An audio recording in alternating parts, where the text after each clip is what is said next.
Continuamos con nuestro curso y ahora vamos a ver los escenarios de la negociación.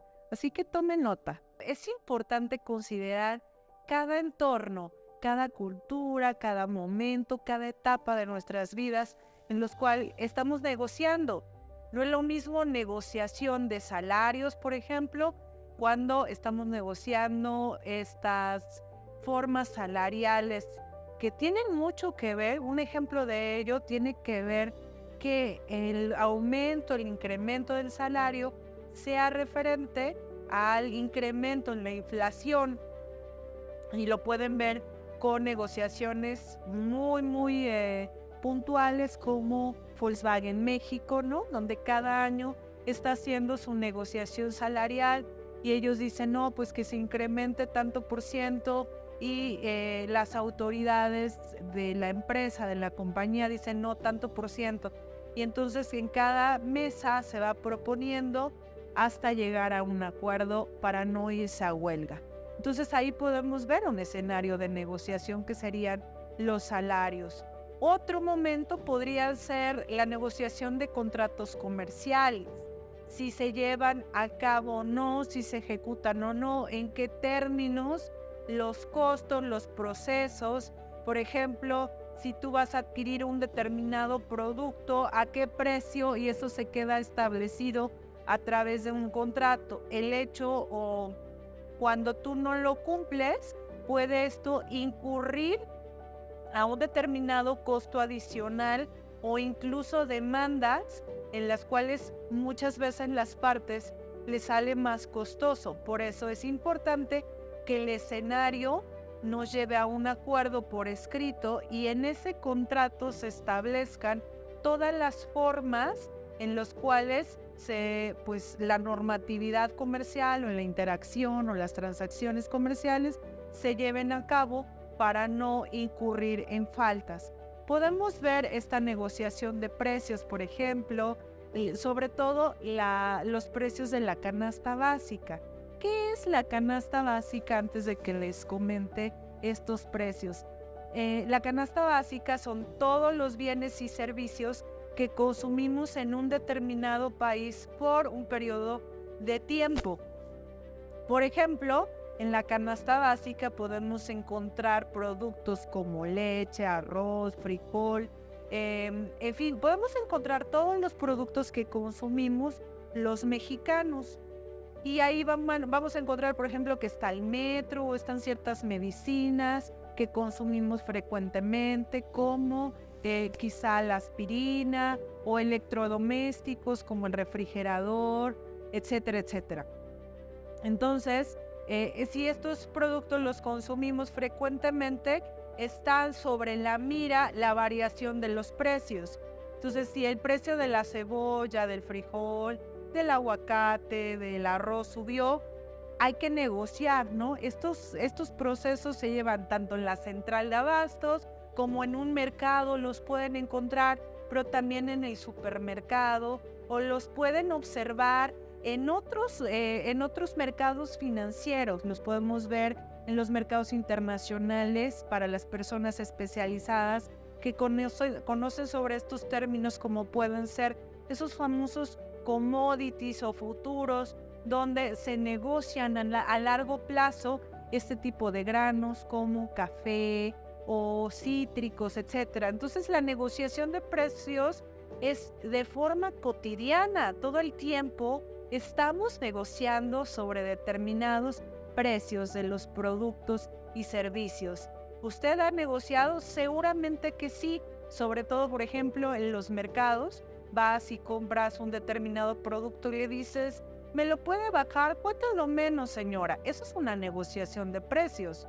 O queremos comprar una vivienda y el escenario de la negociación tiene que ver con ciertos condicionamientos, que tengas el ingreso para pagar, el dinero suficiente para el enganche, si es que es por hipoteca, si tienes acceso al crédito, si no, si lo vas a pagar, bajo qué condiciones, plazos, etcétera.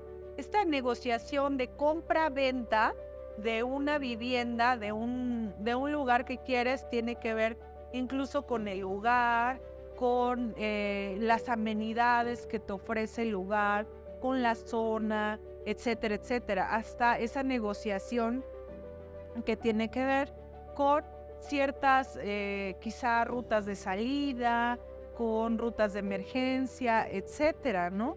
Esto es muy interesante porque se presenta otra negociación en la cual tú puedes estar moviéndote.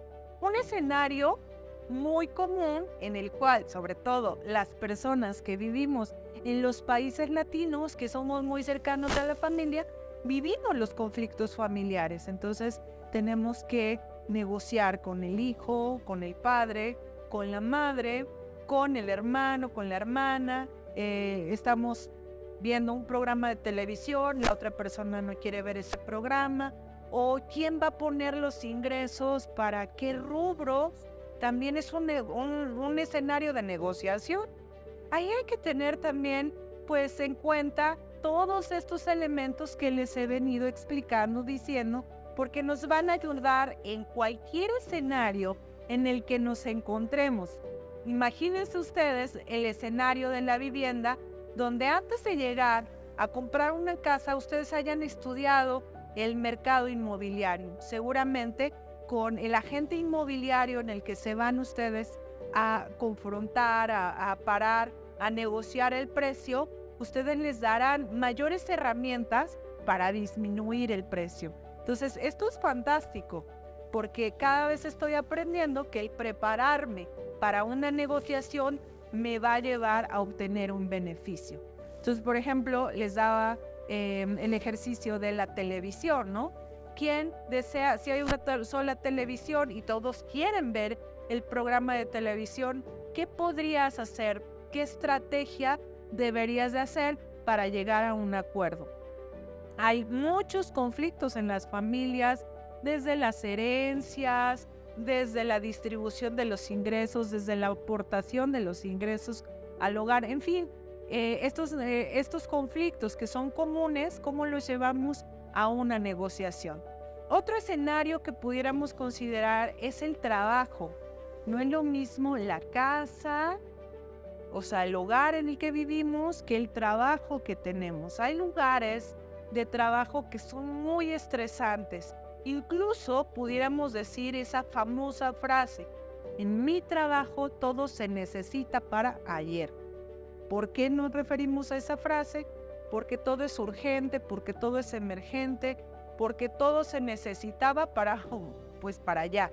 Entonces, en los lugares donde hay tanto estrés, también hay mucha negociación. En estas grandes compañías que todos los días negocian precios, por ejemplo, ¿qué negociación harían? ¿No? ¿Qué estrategia se llevaría a cabo? Y ese es un escenario. Otro escenario pudiéramos ver la negociación de acuerdos de divorcio, ¿no? Con perspectiva de género, por ejemplo. ¿Ustedes sabían que las mujeres son las más pobres entre las pobres y que muchos de los acuerdos prenupciales benefician o beneficiaron en el pasado a los caballeros? Imagínense ustedes en un escenario en el siglo XVII o XVIII, donde las mujeres no éramos dueñas de absolutamente nada, lo eran los caballeros, en las cuales incluso si el hombre fallecía, pasaba todo a manos de su hijo varón, pero la madre, pues es decir, la esposa, la viuda, no era dueña de nada, era el hijo. Pero si tenía una hija, pasaba a manos del yerno. Entonces ni la madre ni la hija eran dueñas de nada, estaban a contentillo del yerno. Imagínense esa complicación que vivían las mujeres de hace siglos, cómo se ha convertido, transformado, negociado y evolucionado, avanzado. Sin embargo, a pesar de que estamos en el siglo XXI, seguimos con áreas de oportunidad, estas áreas para transformar estos negocios, estas negociaciones y estos acuerdos. Por ejemplo, como se los pongo, este escenario en la cual una pareja decide divorciarse, ¿qué acuerdos llega? ¿Quién se le queda en la casa? ¿Cómo van a ser los ingresos a partir de el momento en que se separan los bienes?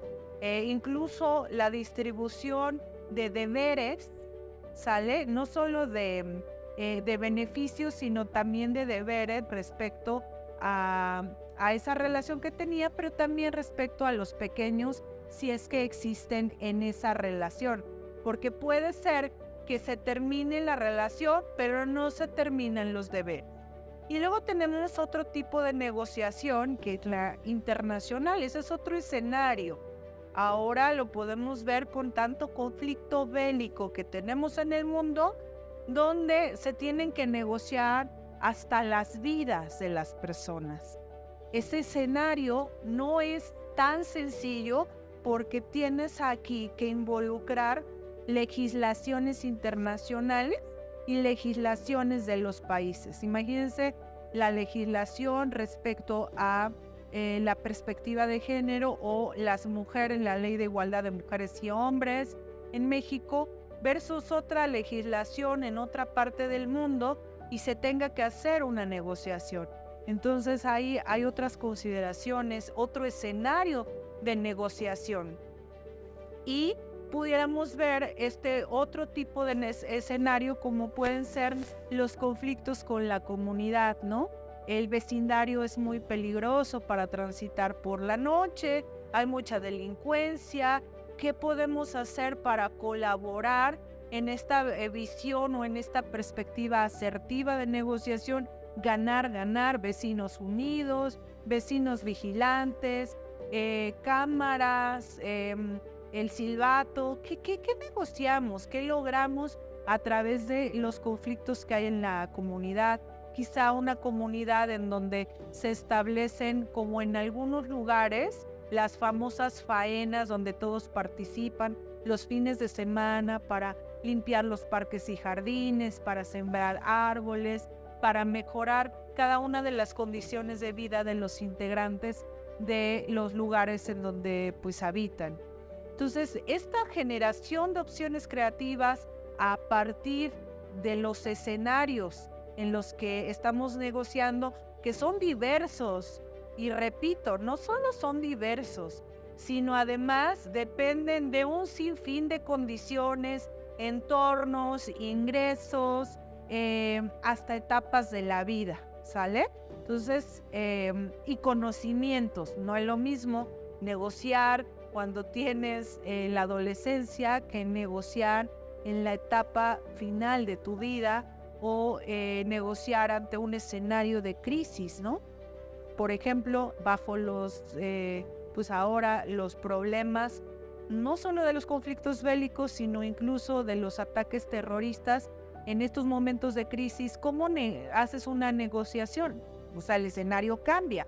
No es lo mismo el conflicto familiar que el conflicto bélico, o no es lo mismo el conflicto bélico que el conflicto terrorista. Entonces van viendo estos escenarios y no es lo mismo bajo un escenario de igualdad de género que uno que no tiene igualdad de género. La negociación política, por ejemplo, hace que estas opciones creativas dependan también de los antecedentes y de las mismas dinámicas que se viven en los poderes, ¿no? Tanto en el poder legislativo, ejecutivo como judicial, entre la Cámara de Diputados o la de Senadores, o en los estados, en sus cámaras de diputados, o en los escenarios municipales. La negociación política también depende de cada uno de los escenarios, de los contextos y de los entornos.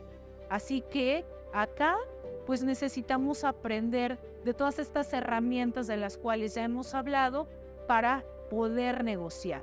Esta negociación política, no se les olvide que siempre debe de estar a favor de la promoción de políticas sensibles al género. No se puede ver todo por igual. Tenemos que reconocer que existen diferentes grupos vulnerables, vulnerados, pero con esta sensibilidad a género podemos dar a todos por igual, entre comillas, considerando sus divergencias, sus necesidades, sus requerimientos particulares y ver esta diversidad entre géneros. Así que no podemos excluir, sesgar, sino más bien incluir y mejorar. La promoción de políticas sensibles al género siempre van a ser importantes para transformar a nuestro país.